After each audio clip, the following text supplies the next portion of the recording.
Hello everyone, कैसे हैं आप सब। होप सब सेफ होंगे, सुरक्षित होंगे।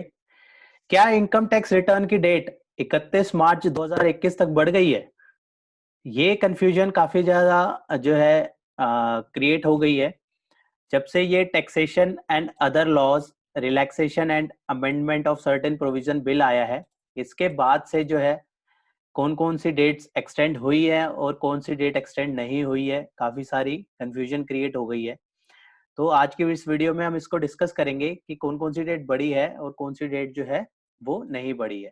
तो इसको हम इसके पॉइंट फॉर्म में हम देखेंगे कि कौन कौन सी डेट जो है एक्सटेंड हो चुकी है, कौन सी नहीं हुई है। अगर हम बात करें इनकम टैक्स रिटर्न की, जो सबसे ज्यादा क्वेश्चनेबल है, तो इनकम टैक्स रिटर्न की असेसमेंट ईयर 1920 की, मतलब फाइनेंशियल ईयर 1819 की जो डेट है वो 30 सितंबर 2020 ही है।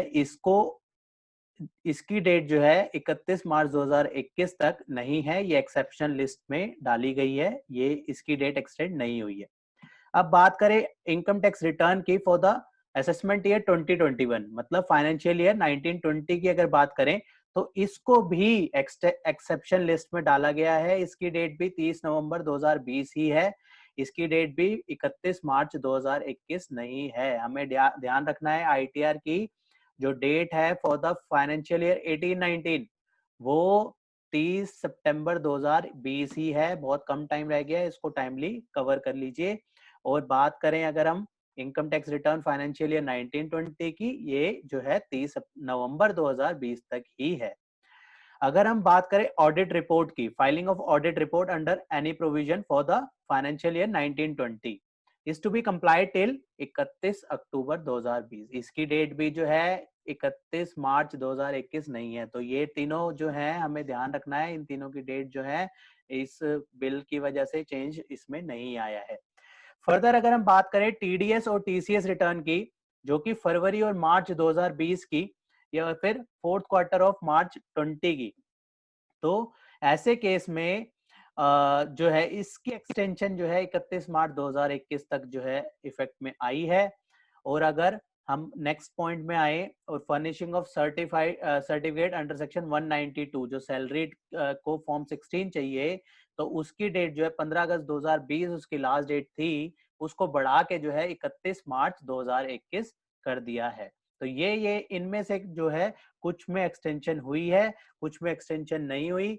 तो हमें ध्यान रखना है एक्सटेंशन कौन सी हुई है और कौन सी एक्सटेंशन नहीं हुई, इसका बहुत ही प्रॉपरली ध्यान रखना है। इसके बाद अगर हम बात करें, हमें जो एक एक्सटेंशन मिली थी सेक्शन 54 और 54 जीबी की इन्वेस्टमेंट के रिगार्डिंग, जो capital gain, long term capital gain की हमें जो बेनिफिट मिलता है, उसमें जो टाइम लिमिट थी उसको भी एक्सटेंड करके जो है 29 सितंबर 2020 से 31 दिसंबर 2020 कर दिया गया है। यहाँ पे थोड़ा सा ये 31 दिसंबर 2020 ही है, ये लिखने में थोड़ी सी गलती हो गई। तो इसकी जो है 54 की जो डेट है वो 29 सितंबर 2020 से बढ़ाकर 31 दिसंबर 2020 कर दी गई है। और इसके जो कंप्लायंसेस जो थे फर्दर जिसकी ड्यू डेट थी 30 सितंबर 2020 वाली, जो कंप्लायंसेस थे उसको बढ़ा के 31 मार्च 2021 तक उसको एक्सटेंड कर दिया गया। नेक्स्ट अगर हम बात करें चैप्टर 6 से की जो इन्वेस्टमेंट्स हैं, उसके रिगार्डिंग जो हमें डिडक्शंस मिलती हैं, उस चैप्टर 6 से डिडक्शंस को जो हमें हेडिंग बी में डालना था अलग से, जो हम फाइनेंशियल ईयर 1920 की जो है में ही क्लेम करेंगे, और वो उसकी इन्वेस्टमेंट जो करनी थी फाइनेंशियल ईयर 2021 में हम कर सकते थे, उसकी डेट भी 30 जुलाई से बढ़ाकर 31 दिसंबर 2020 तक उसको बढ़ा दिया गया है। और जिसकी डेट 31 जुलाई 2020 तक, जिसकी चैप्टर 6 से डिडक्शन की डेट जो थी 31 जुलाई 2020 थी, उसकी बढ़ा के 31 मार्च 2021 तक बढ़ा दी गई है। विवाद से विस्वाद स्कीम जो थी उसकी जो एक्सटेंड डेट है 31 दिसंबर 2020 तक एक्सटेंड कर दी है। और उसके जो कंप्लायंसेस हैं वो 31 दिसंबर 2020 तक, उसकी जो डेट थी कंप्लायंसेस की वो 31 मार्च 2021 तक जो है उसको बढ़ा दिया गया है। लेकिन हमें ध्यान रखना है ये जो एक्सटेंशन हुई है इसमें पेमेंट ऑफ टैक्सेस की कोई एक्सटेंशन नहीं हुई है। और हमने जो एडवांस टैक्स का देखा था, जहां पे हमें 1 लाख से ऊपर की लाइबिलिटी पे एडवांस टैक्स पे करना था, उस पे भी जो इंटरेस्ट जो है लगेगा उसमें कोई फर्दर एक्सटेंशन नहीं है। लास्ट में इसलिए अलग से मेंशन किया है, no extension on the payment of taxes, interest rate for the late payment of taxes 75% per month of the part thereof only if the tax payable is more than 1 lakh। तो हमें इस बात का ध्यान रखना है, इसमें कोई चेंज नहीं है। और साथ ही पेनल्टी प्रोसिक्यूशन नहीं लगेगी फॉर द डिलेड पेमेंट, जो भी डिलेड पेमेंट होगी उसमें पेनल्टी प्रोसिक्यूशन जो है इफेक्ट में नहीं आएगी। इसको एक्सप्लेनेशन भी अलग से लिख दिया गया है।